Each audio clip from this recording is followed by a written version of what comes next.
Siddhartha rencontre à nouveau le passeur.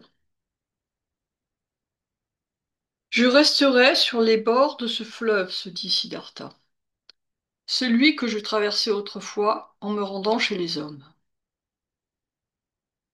Il considérait d'un œil attendri l'eau courante du fleuve, sa couleur vert diaphane et les lignes cristallines de ses mystérieux dessins. Le sentiment qu'il éprouvait pour ce fleuve était à la fois de l'amour, du charme et de la gratitude. Dans son cœur, il écoutait parler la voix qui lui disait: Aime le fleuve, aime ses eaux, demeure auprès d'elle, apprends d'elle. Oui, il apprendrait par elle, il devinerait leurs secrets, il acquerrait le don de comprendre toutes les choses et de pénétrer leurs mystères.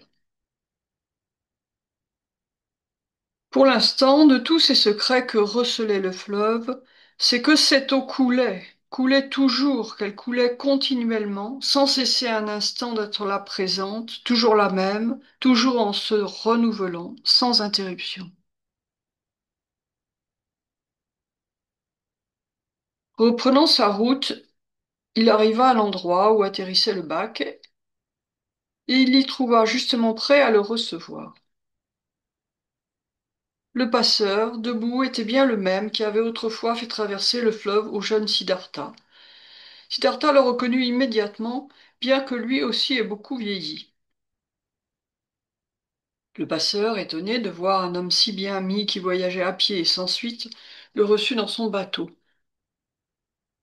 C'est une belle vie que tu mènes là, dit le voyageur. Il doit être bien agréable de passer son existence au bord de ce fleuve. Tu dis vrai, maître, mais tu finirais peut-être par trouver qu'il manque de charme. Ce n'est pas un métier pour les hommes vêtus comme toi. Écoute, passeur, voudrais-tu accepter ces habits qui me pèsent? Vous plaisantez. Je ne plaisante pas. Une fois déjà, il y a longtemps, tu m'as passé sur le fleuve, dans ton bateau, pour l'amour de Dieu. Fais-le encore aujourd'hui et accepte mes vêtements pour paiement. Mais vous continuerez votre route sans vêtements. Ah ben, j'aimerais mieux ne pas continuer mon voyage.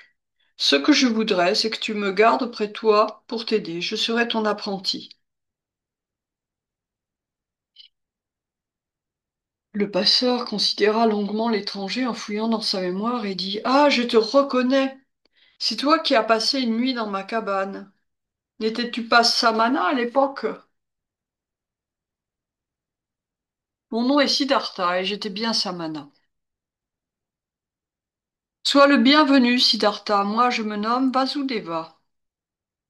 J'espère qu'aujourd'hui encore tu seras mon hôte. Tu me raconteras d'où tu viens et pourquoi les beaux habits que tu portes te sont devenus une charge.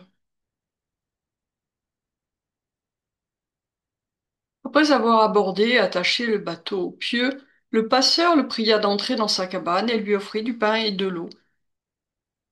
Après s'être rassasiés, ils allèrent s'asseoir sur un tronc d'arbre et Siddhartha raconta son histoire, son récit, jusqu'au milieu de la nuit.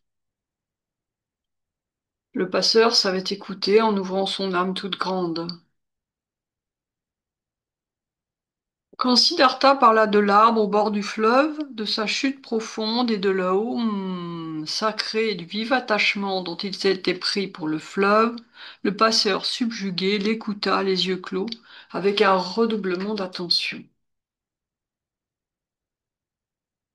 Après un long silence, Vasudeva rompit le silence. C'est bien ainsi que je me figurais la chose. Le fleuve t'a parlé. Cela est bien, très bien. Reste donc auprès de moi, mon ami. J'avais une femme il y a longtemps qu'elle est morte, et moi aussi je vis seul depuis longtemps. Eh bien, tu vivras désormais avec moi, il y a de la place et du pain pour deux. Je te remercie, dit Siddhartha, je te remercie de m'avoir écouté si attentivement. Bien rares sont les gens qui savent vraiment écouter. Et en ceci, j'apprendrai quelque chose de toi. Tu l'apprendras, dit Vasudeva, mais pas de moi. C'est le fleuve qui m'a enseigné à écouter. Il te l'enseignera, toi aussi. Ces autres ont déjà appris qu'il était bon de chercher à descendre, à s'abaisser, de s'enfoncer. Siddhartha était riche et honoré, va devenir un simple aide-rameur. Le savant brahman se fait passeur. Encore une chose que le fleuve t'a dite. Il y a encore une autre chose qu'il t'apprendra. Après un long silence, Siddhartha demanda, mais laquelle donc, Vasudeva? Vasudeva se leva. Il se fait tard, dit-il, allons dormir. Je ne puis te dire cette autre chose, mon ami. Tu l'apprendras. Peut-être même la sais-tu déjà.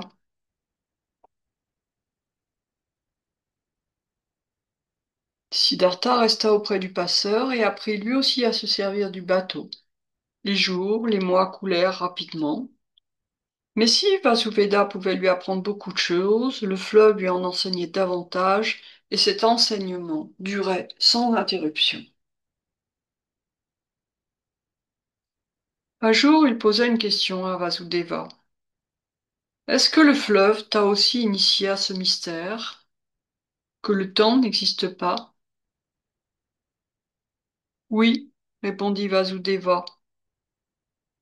Tu veux dire sans doute que le fleuve est partout simultanément, à sa source, en son embouchure, à la cataracte, au bac, au rapide, dans la mer, à la montagne, partout en même temps, et qu'il n'y a pas pour lui une moindre parcelle du passé ou la plus petite idée d'avenir, mais seulement le présent.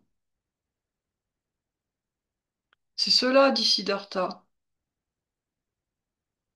Et quand j'ai appris cela, je jetai un coup d'œil sur ma vie et elle m'a paru aussi comme un fleuve. Et je vis que Siddhartha, petit garçon, n'était séparé de Siddhartha homme ou Siddhartha vieillard par rien de réel, seulement des ombres. Les naissances antérieures de Siddhartha n'étaient pas plus le passé que sa mort et son retour à Brahman ne le seront dans l'avenir.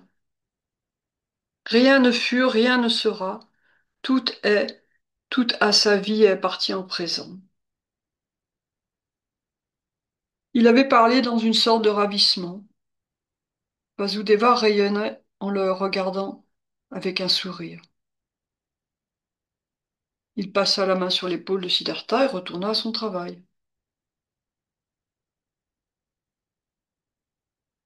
Nombre de voyageurs, en voyant les deux passeurs, les prenaient pour deux frères. Souvent, le soir, ils s'asseyaient ensemble sur le tronc d'arbre au bord de fleuve, et tous deux, silencieux, écoutaient le bruit de l'eau, qui pour eux n'était pas une eau ordinaire, mais la voix des choses vivantes, la voix de ce qui est, la voix de l'éternel devenir.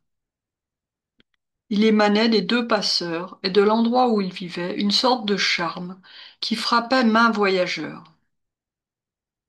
Les curieux posaient toutes sortes de questions, mais ils ne recevaient jamais aucune réponse.